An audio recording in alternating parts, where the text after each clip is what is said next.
Welcome to the deep dive. Today, we're taking a deliberate pause. We're looking closely at this idea called slow thinking. It's found in some fascinating research, often referred to as Essure Men Sishu. And honestly, it kind of turns our usual definition of smart completely upside down. It really does. We hear it all the Yeah. time, don't we? Be quick, think fast, get the answer now. That's what gets rewarded, or so it seems. Yeah, exactly. But the research we've looked at points somewhere else entirely. It suggests that, actually, real stability, true success, deeper insight that often comes from the opposite, from consciously, deliberately slowing your thinking down. Sometimes, almost stopping it. That feels so radical almost. I mean, we're conditioned to see speed as intelligence. If you hesitate in a meeting, if you don't have that instant reply, you feel like you're failing, right? Right. But there's a crucial difference between being able to think fast and always relying on speed. The most effective thinkers, the truly wise ones perhaps, they can be quick, but they choose not to be when it really counts. When it counts, like when, Yeah. Well, specifically in those moments where the risk of making a mistake is high, or when there are lots of different possibilities to consider. In those situations, speed isn't your friend, it's actually a liability. That conscious pause, that's where the real thinking happens. okay. So our mission today for you listening is to dig into that. We want to pull out the practical ways you can spot those moments, those high-risk thinking spots, and avoid what the source material calls thought quicksand. hmm It's about building a more grounded, maybe more persistent way of thinking, not just reacting. So where do we start? How do we understand why we rush in the first place? We need to look under the hood, basically, Hmm. at how our brain actually works. The sources often talk about this using a framework called the dual system theory.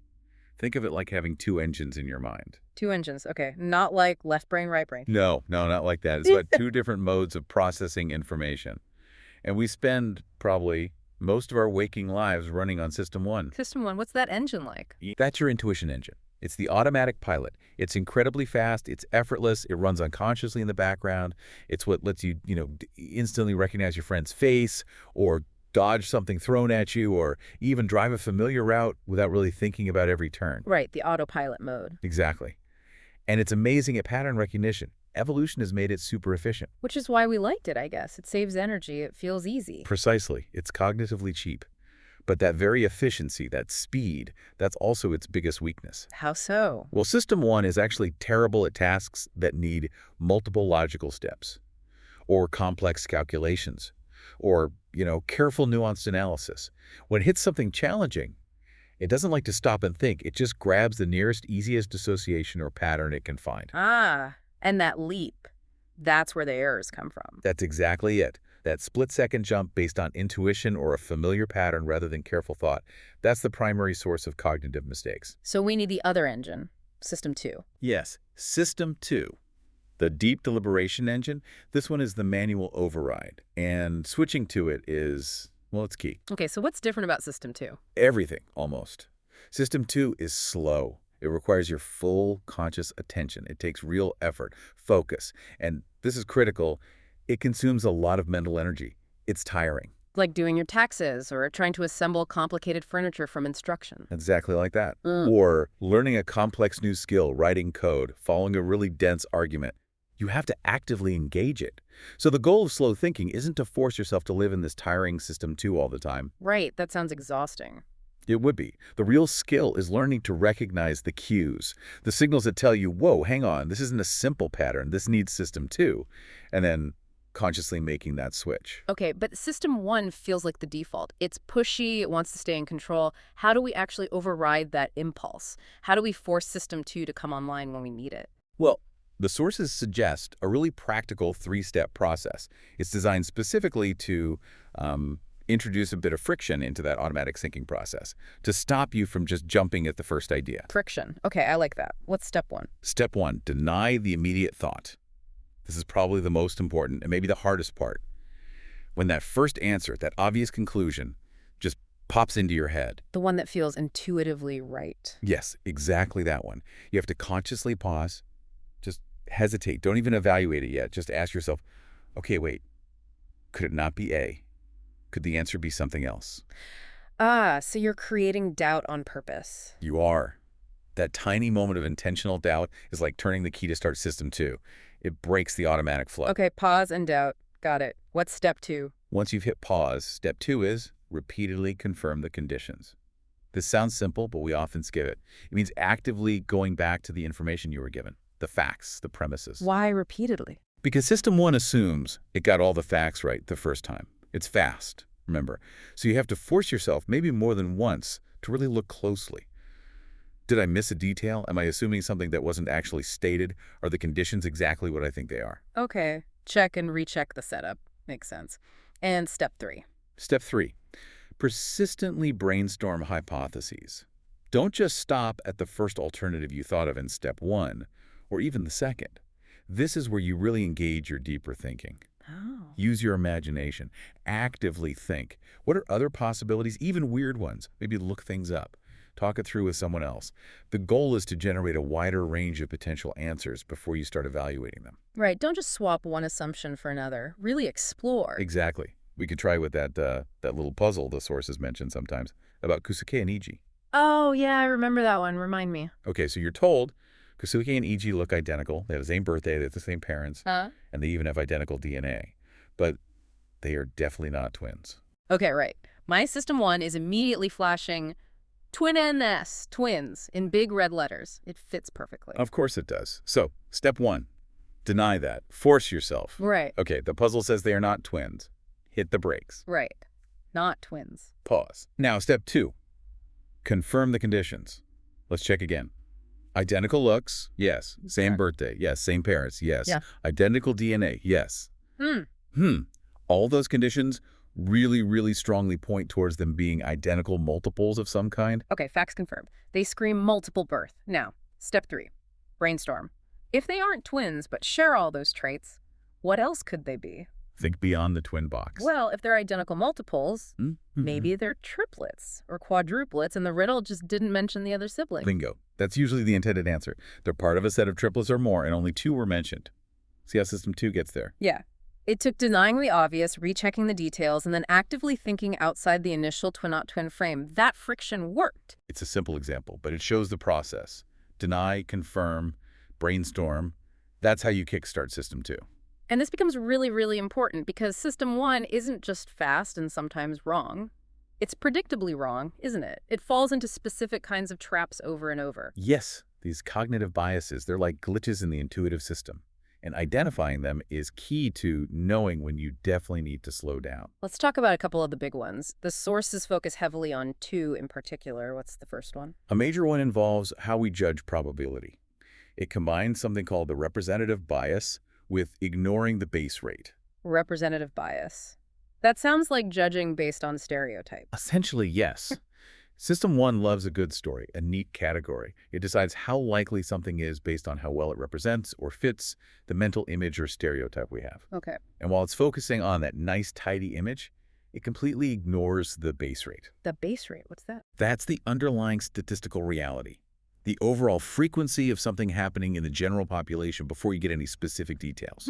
Okay. Can you give an example? Yeah, the classic one involves someone called, let's use the name Huazi from the source. So you're told. Huazi is sensitive, she enjoys calligraphy, she loves art, spends weekends in museums. Now, based only on that description, is Huazi more likely to be an art history major or an economics major? Oh, wow. Okay, well, my System 1, my gut feeling, immediately says art history. That description fits my mental picture of an art history student perfectly. It's very representative. Exactly. It's a compelling profile. It feels right. But that's the trap. System 2, the slow thinking, would demand. Wait, before considering Huazi's personality, what's the base rate? Meaning? Meaning, at a typical large university, how many students major in economics compared to art history? Probably way, way more economics majors, right? Just by sheer numbers. Yeah. Vastly more. Often the ratio is like 20 to 1, 30 to 1, maybe even higher depending on the university. Yeah. So the base rate, the overall statistical probability, heavily favors economics. So even though the description sounds like art history, The cold, hard numbers make it mathematically much more probable that Huazi is an economics major. System 1 gets seduced by the vivid description and ignores the boring but powerful statistics. wow, that's a powerful example of needing to slow down and ask for the numbers, not just go with the story. It really is. We have to train ourselves to look past the compelling details sometimes and ask, okay, but overall, how common is this? Okay, so that's the representativeness and base rate trap. What's the other major bias you mentioned? The other big one is the availability bias. Mm. This one is maybe even more pervasive in everyday life, especially when we work with others. Availability bias, meaning we favor information that's easily available in our memory. Exactly. We tend to overestimate the importance, frequency, or likelihood of things that spring easily to mind. Things that are vivid, recent, or emotionally charged are more available, And why are things easily available? often because we experience them personally, Yeah. or because they were dramatic or reported heavily in the media. Right, which leads to that classic example about teamwork contributions. Ah, yes, the perfect example. Ask everyone on a team project, like, what percentage of the total work did you contribute? Uh-oh. I know where this is going. Almost invariably, if you add up all the individual percentages they give, the total comes out way over 100%, sometimes 130%, 150% or more. Because my own effort is super available to me. Massively available. You remember the late nights, the difficult tasks you tackled, the frustrations you felt. It's all vivid and right there in your memory. Your teammates' contributions. You didn't experience those firsthand. They're less vivid, less available. So System 1 just naturally overweights my own remembered effort and underweights theirs. Precisely. It's not usually intentional selfishness. It's a cognitive bias rooted in memory accessibility. And you see this play out everywhere, right? Like couples arguing over who does more chores. Absolutely. Both partners' own efforts are highly available to them, so they both genuinely feel like they're doing more than their fair share. It also massively affects how we perceive risk. How so? Think about air travel versus car travel. A plane crash, especially if linked to terrorism, is incredibly vivid, dramatic, heavily reported. It becomes highly available in our collective memory. Right, it feels very scary after a big incident. Exactly. So people become much more afraid of flying. But statistically, driving a car is vastly more dangerous. The source mentioned something like 22 times deadlier based on miles traveled in one study. But car accidents are common, less sensationalized unless they're horrific. They are less available to our System 1 risk assessment. So we misjudge the actual risk because of the vividness of the memory. Wow. Okay. These biases, representativeness, availability, they are System 1 running wild. And that brings us back to the core purpose of slow thinking. Which is? It's not about analyzing every single tiny decision you make all day. It's about developing the wisdom to recognize when you're facing a situation that's prone to these kinds of errors. Like decisions involving other people where availability bias might kick in. Yes. Or decisions involving probability, where base rates are crucial. Or complex, situations where cause and effect are murky.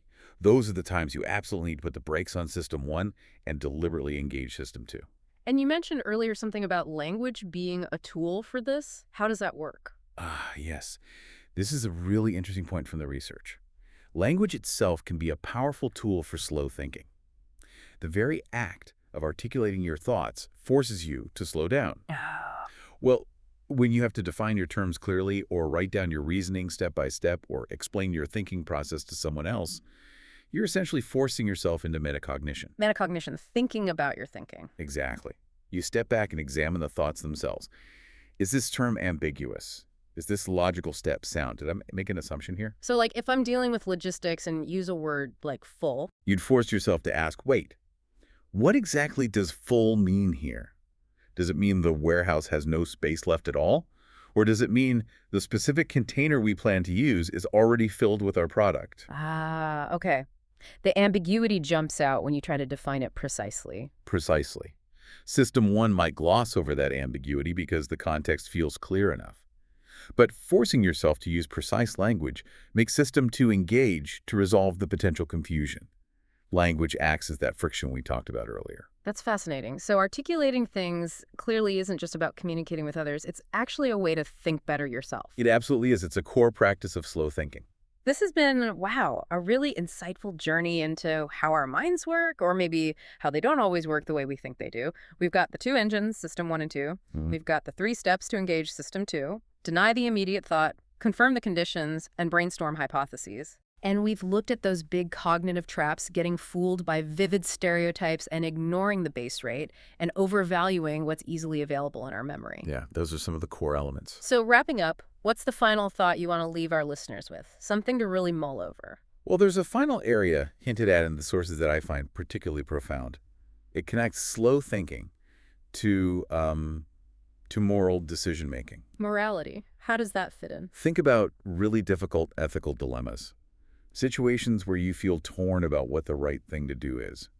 Maybe something involving conflicting values or judging a controversial action, like, say, the complex debates around things like eating certain animals in some cultures but not others. Okay, those definitely feel complex. Often, that feeling of conflict, that internal struggle, is a Mhm. tension between System 1 and System 2. Your System 1 might have a very strong, immediate emotional reaction, disgust, anger, empathy, based on intuition or deeply ingrained social The norms. gut feeling of right or wrong. Exactly.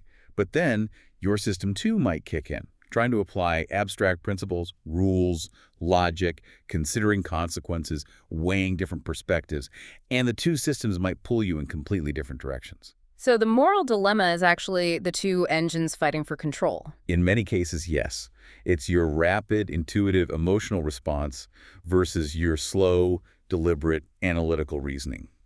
Neither is necessarily wrong, but they arrive at conclusions differently. That's a really powerful idea. So the final question for you, for the listener, to reflect on is this.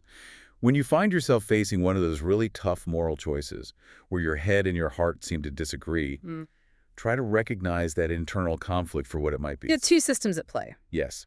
And then ask yourself, which system's conclusion are you leaning towards trusting in this specific situation? Is it the immediate gut feeling from System 1 or the reasoned analysis from System 2? And perhaps more importantly, why are you choosing to trust that one over the other in this particular case? Wow, that's definitely something to think about. Not necessarily about finding the right answer, but understanding how we're arriving at the answer we choose. Precisely. It's the ultimate application of slow thinking, understanding the machinery of your own judgment. A perfect place to pause for thought. We'll leave you with that until our next deep dive.